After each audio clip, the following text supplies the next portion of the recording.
Welcome all sports fans, YouTubers, Facebookers, all social media across the nation.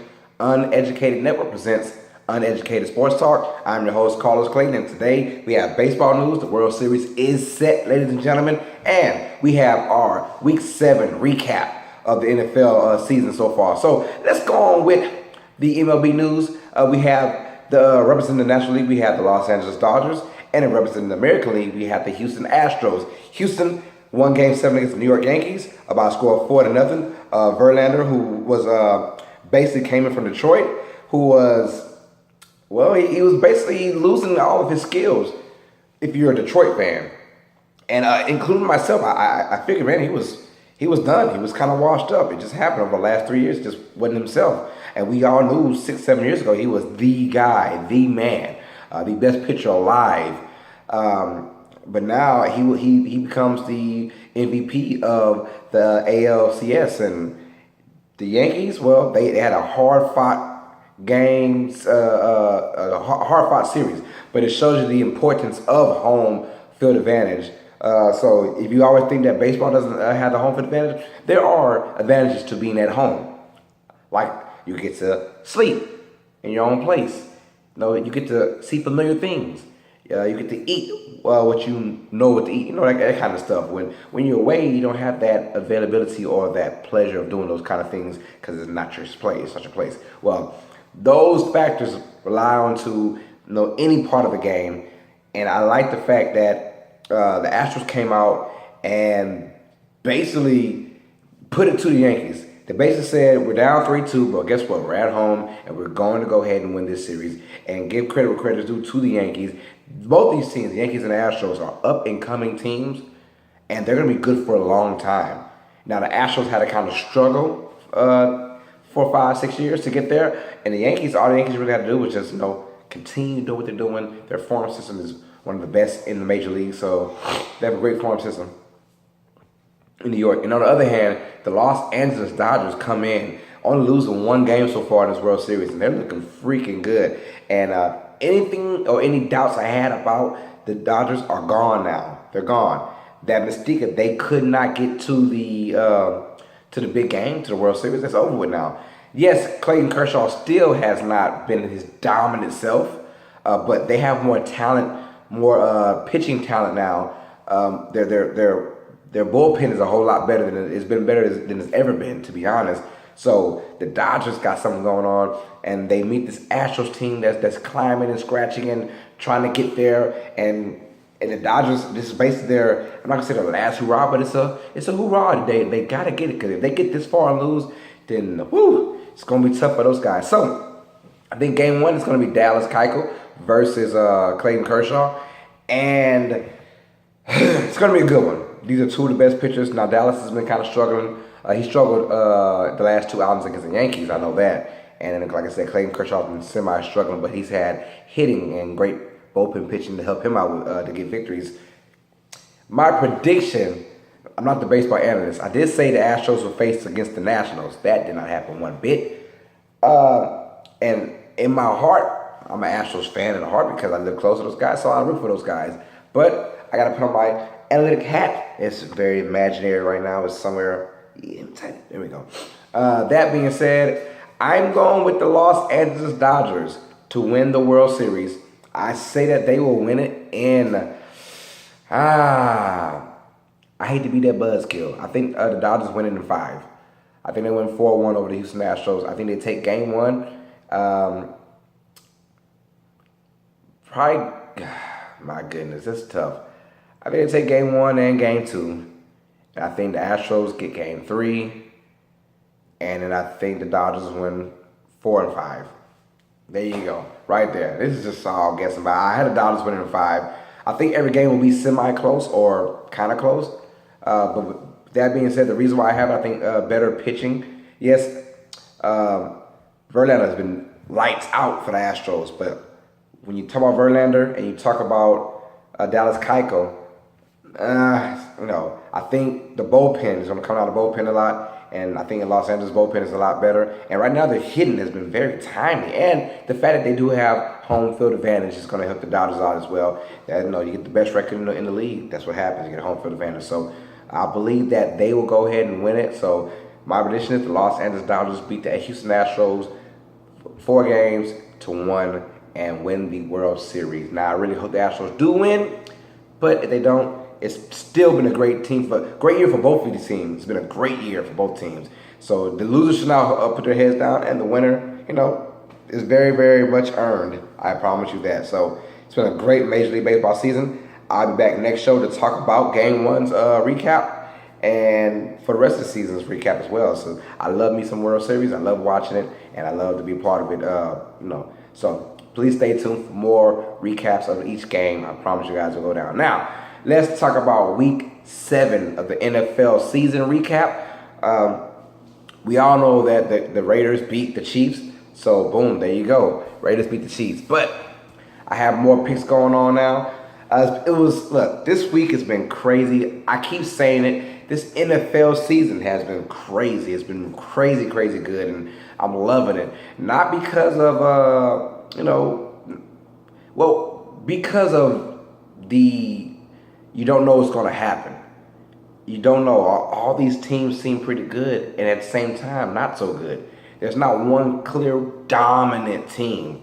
Your best team is the Philadelphia Eagles, and they still have their flaws, So I'm very excited for this NFL season, and not to mention that my Saints are looking pretty good too. Just saying that. But let's go ahead and recap. We talked about the Raiders beating the Chiefs 31-30 a couple of days ago, and I did pick the Raiders to win that game. So let's go on here. Our first game, the Ravens at the Vikings. We have Baltimore at Minnesota, and then Minnesota comes out 26-14 in that one. That was kind of a dull game, and you knew it would be a dull game going into it, but Latavius Murray for all fantasy owners. Did you see that coming? I, for one, did not. I had Jerick McKinnon as my fantasy in my ESPN league, but Jerick McKinnon only gets a few carries, and Latavius Murray is the one who comes out with the big game, over 100 yards rushing. They dominated time possession. Flacco, Minnesota's defense is the real deal. Yes, showcasing against Baltimore isn't saying much because Baltimore's offense is pretty much horrible this year. Joe Flacco, he got that money, and he's just been chilling ever since. I promise you that. But outside of that, the Ravens, they look bad, and they've only been winning because of their competition. So now they're facing better teams and they're losing. So Minnesota wins 26-14. So they're looking pretty strong now that Rodgers is pretty much done for maybe the season with Green Bay. It depends on if he comes back, if they're still in the thick of things, I believe. But if they're not, Rodgers is done for the season. And Minnesota goes out with a big victory to keep them up pace in that NFC North division. Next game, speaking of those Packers, they host the New Orleans Saints. Yes, my Saints. Who that?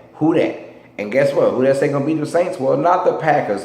The Minnesota Vikings should be blessed right now because the Packers, with Minnesota winning, the Packers losing, it gets them that much better in the division. The Packers lose 26-17. In the beginning, Brett Hundley, who started, yes, another Brett is starting for the Green Bay Packers. Well, Brett Hundley comes in and he looks decent the first drive. You knew that Mike McCarthy was going to put training wheels on Brett Hundley. You knew that was going to happen from the get-go.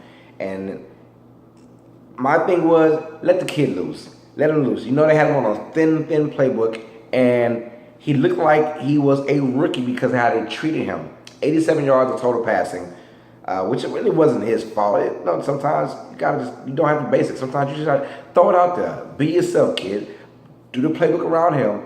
But that being said, the Saints defense is looking for real. Yes, I know it's against Brett Hundley, and I know they had some easy games against the Dolphins and Matthew Stafford on the bad ankle. I understand all that, but at the end of the day, you have to win your games. You play who you face. The New Orleans Saints, 26-17. Drew Brees throws 2 early interceptions, but to come back and basically lead his team, they go on like a 19-0 run pretty much to end the game, being down 14-7 at halftime. The Saints and that defense are looking for real every day. Every single game, they're getting better and better, their young talent. And Green Bay, on the other hand, this isn't the same Green Bay team. I think the Saints would have still probably beat the Packers with Aaron Rodgers, but you would have had a bigger game from Drew Brees. Drew Brees still threw over 300 yards. Mark Ingram over 100 yards rushing. Alvin Kamara over 100 yards total offense. So the Saints have this, they're clicking pretty much on all cylinders. You take away those 2 turnovers from Drew Brees, And now you got a dominating victory, probably over about 20 points over the Green Bay Packers. So Saints are now first place in the NFC South. It's only been 6 games, but I mean, still 6 games into it. It's their first time having a division lead. I think since it's gotta feel like since 2013. It might be 2011, but I think 13 was the last time they had a division lead. Maybe, I'm not quite sure about that. Yeah, 13. Yeah. Anyways, with that being said, we'll go on to Miami where the Dolphins hosted the New York Jets. Dolphins get a 31-28 victory. Big news in that. Jay Cutler, somewhere in the second quarter, gets hurt, cracked ribs. He's out for the rest of the game. At that point, they were down by 14, I believe. And when that happened, I said, well, guess what? The Dolphins are going to come back and win this game just because Matt Moore, who I thought should have been there in the beginning, is actually starting now. And guess what happened? They come back, they rally, and they beat the New York Jets by a score of 31-28. And to be honest, the Jets should have brought that game into overtime, but with a bad throw from Josh McCown. It got intercepted late into the game. I'm talking about 37 seconds ago on their own 10-yard line. It felt like he throws an interception. An easy field goal to win the game for the Miami Dolphins. Matt Moore is going to be the starter. He needs to be the starter in that Thursday night game against the Baltimore Ravens. And I think he will be the starter. Miami is 4-2, quietly looking very good now. After struggling, now you got Matt Moore. He gets Jarvis Landry involved. He gets Kenny Stills involved. I'm telling you, Matt Moore should have been the starter from the get-go. I do not know what on earth Gates was thinking of bringing in Jay Cutler. I have no idea. But that's just my opinion. The Dolphins, and the Jets are looking pretty good. Look. To say what you want to say about the Jets, including myself, I had the Jets written off as a 0-16 type of team.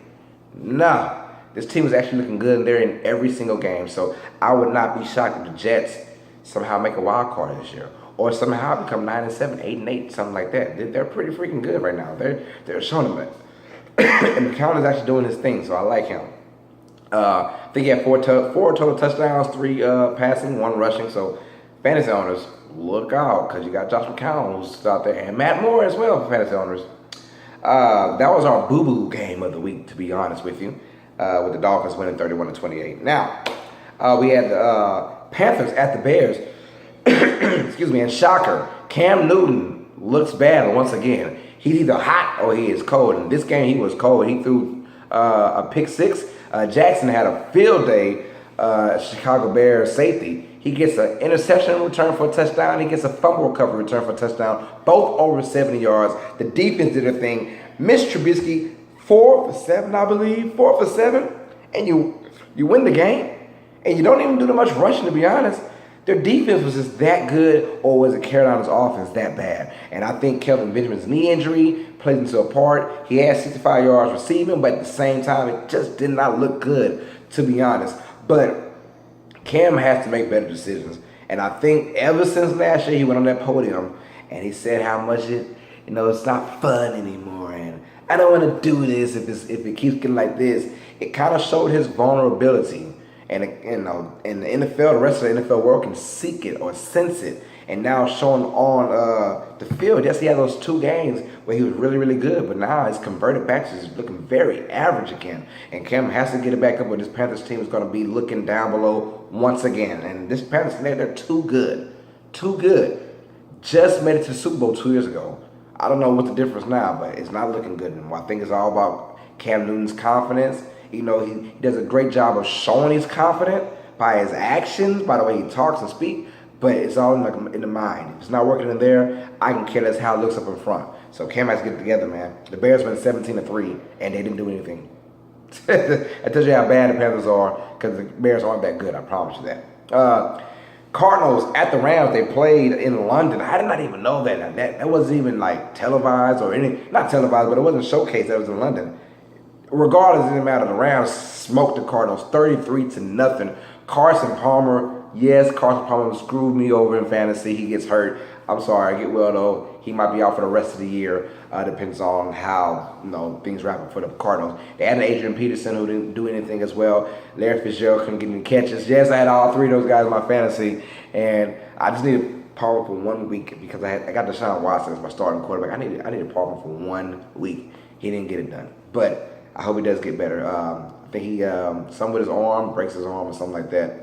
I don't know, man. But they look bad from start to finish. Even with Palmer in there, the Rams are just on a whole nother level than the Cardinals. We thought that Adrian Peterson would have a big game, but that Rams defense is just dynamic. They're nasty, and you can't beat that. I promise you that you can't beat that. And the Rams 33-0. Todd Gurley over 100 yards again. He's looking like a man among boys. It's funny because just last year he just looked so out of it. He just looked like, but now the culture has changed for the Rams. They're in Los Angeles now, and the new head coach going on, and new system, and Todd Gurley is thriving off of it. He's having a fantastic year so far. They win 33-0. Carlos put a big goose egg. We also have our next game, Tampa Bay Buccaneers at the Buffalo Bills. Buffalo Bills win 30-27 to go 4-0 in the division. 4-0 at home. They're 4-2 overall, so another AFC East team besides the Patriots are looking pretty good. They win 30-27 with a game-winning field goal.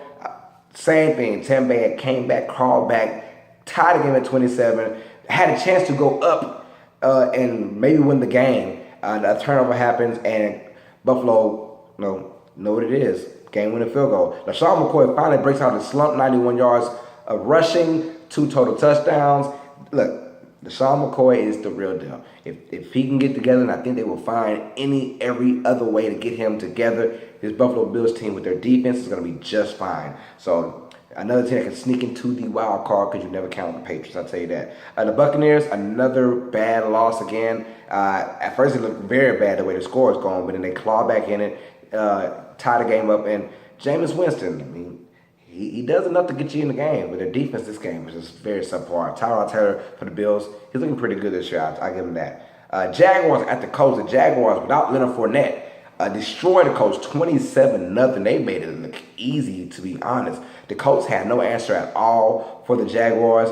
For the Jaguars defense, the defense came out nasty. 10 sacks on Brissett. T.Y. Hilton made some comments saying that the O-line has to block better. How would you like it if you were the quarterback, that kind of thing. And, of course, he came out and apologized because I know, T.Y., how about you go block? Yeah, it's not that easy as you think to block people, but it is the NFL.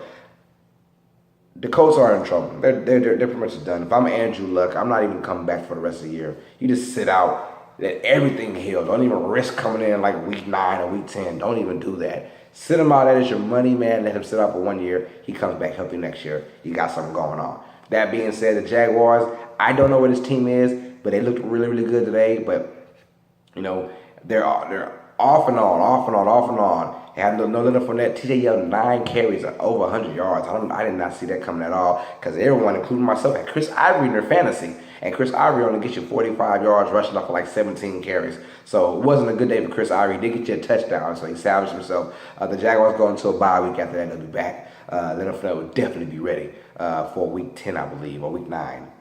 Yeah, week 9.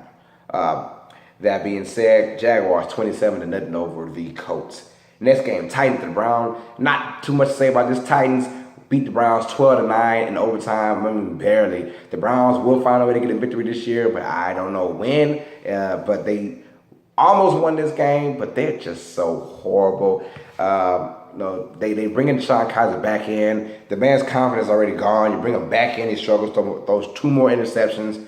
His confidence is shot. Just stop it. I would never start Kaiser from the beginning. I'd have had him sit out the whole entire year and then get him in next year. That's just me, though. But the Titans got to be better than what they are. Marcus Mariota had a fine game last week against the Colts. Well, this ain't the Colts. The Cleveland Browns are, this is kind of like the Colts. The Cleveland is just as bad. But 12-9, barely winning. Their run game wasn't good. Mariota didn't look good. So we'll see. But a win is a win in the NFL. It is what it is. Titans win 12-9. Cowboys at the 49ers. Now, this is my upset of the week. Really, I thought the 49ers had something going on. Their offense has been really, really good. They've been in every single game pretty much this year besides one. Now we make it 2 because the Cowboys blow out the 49ers 40-10. It was the Ezekiel Elliott show and the Dak Prescott show. Those 2 guys are going to make this franchise relevant for the next 8 years. I promise you that. Dez Bryant even caught a touchdown, even though outside of that he didn't do much. Fantasy owners are hating Dez Bryant right now.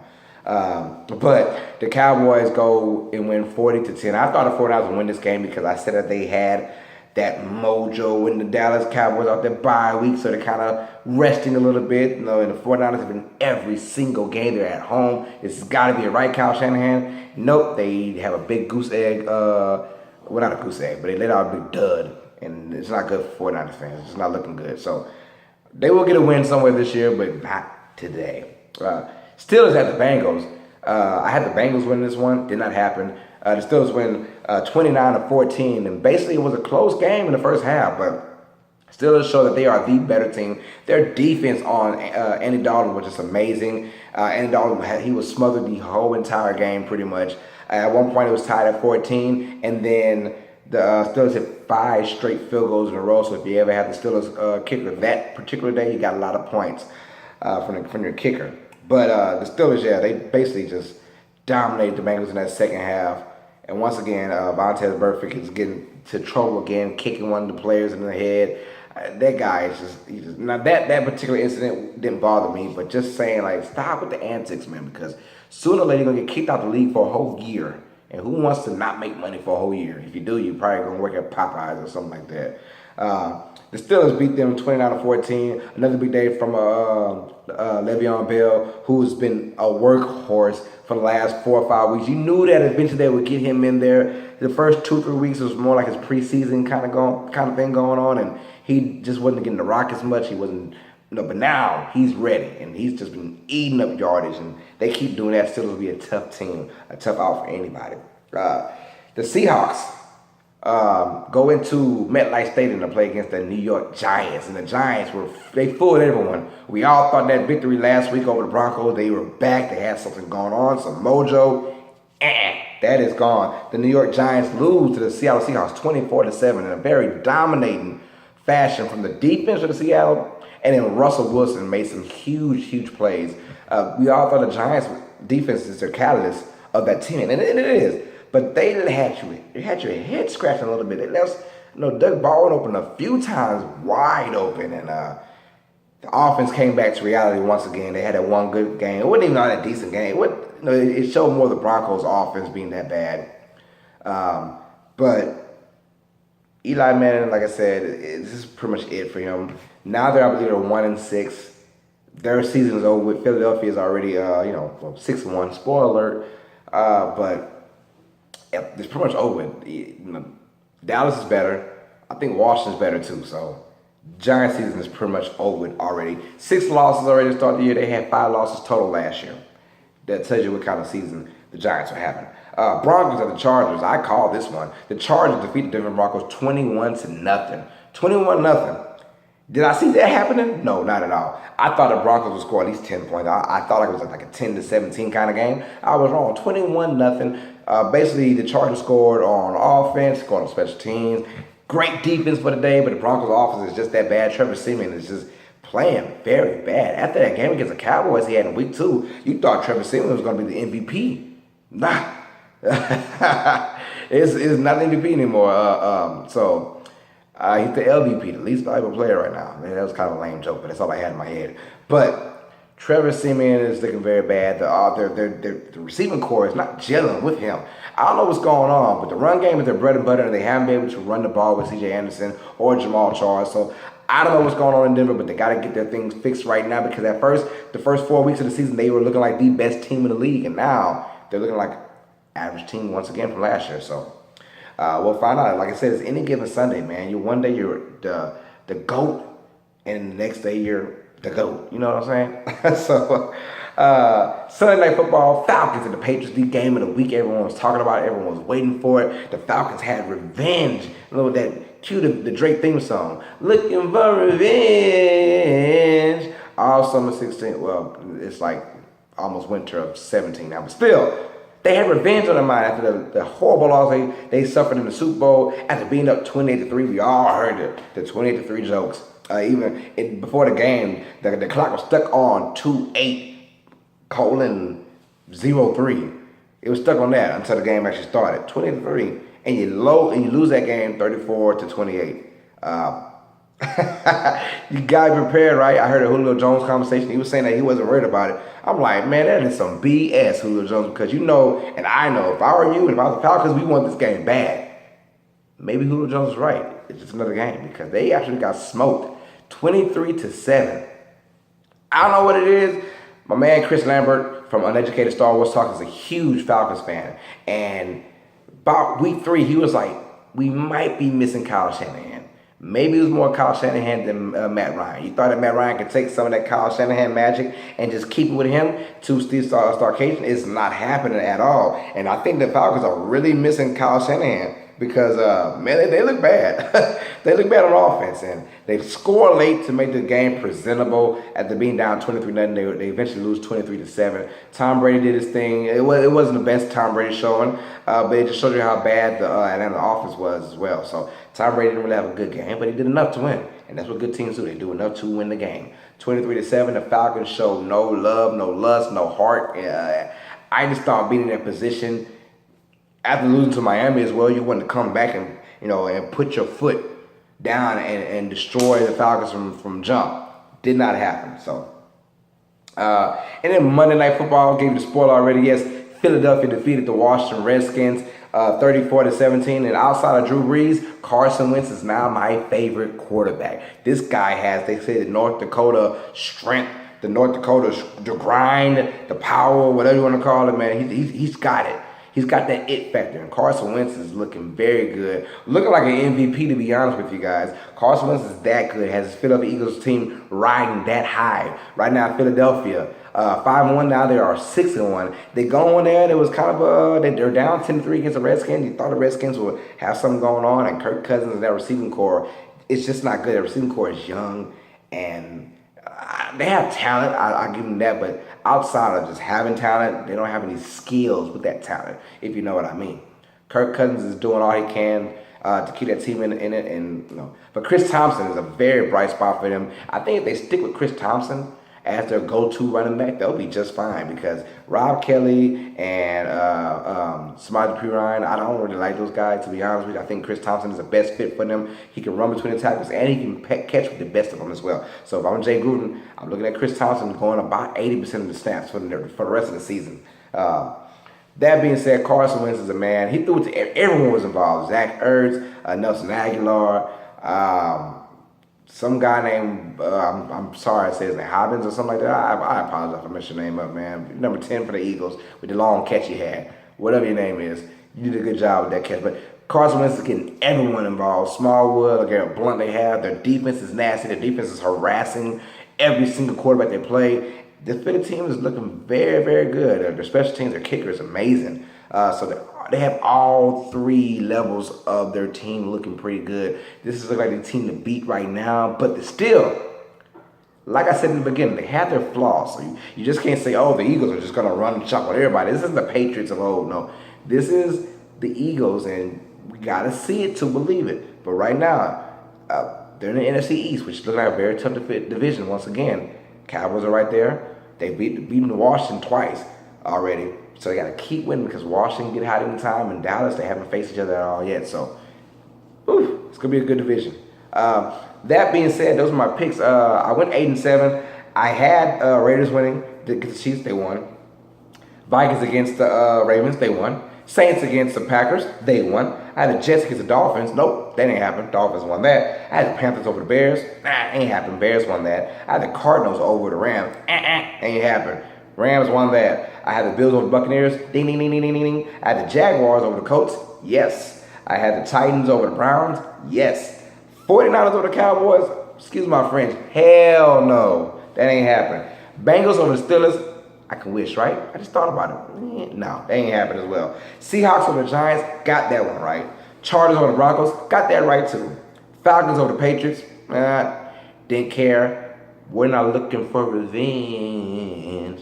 And Redskins over the Eagles. I just said, I thought Redskins would come in and kind of just put their. But once I saw that story on Carson Wentz and that Lucas kid, shout out to Lucas's family. Y'all know if y'all saw before the ESPN Monday Night Football game, you saw the show with Carson Wentz and Lucas. I forgot his last name, but they called him the Dutch Destroyer.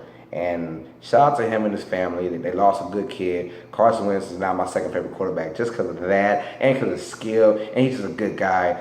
All around big, 6'5", 220, Why was he not number one? Oh, because he went to North Dakota State. Excuse me. Oh, that's why he didn't go number one. My bad.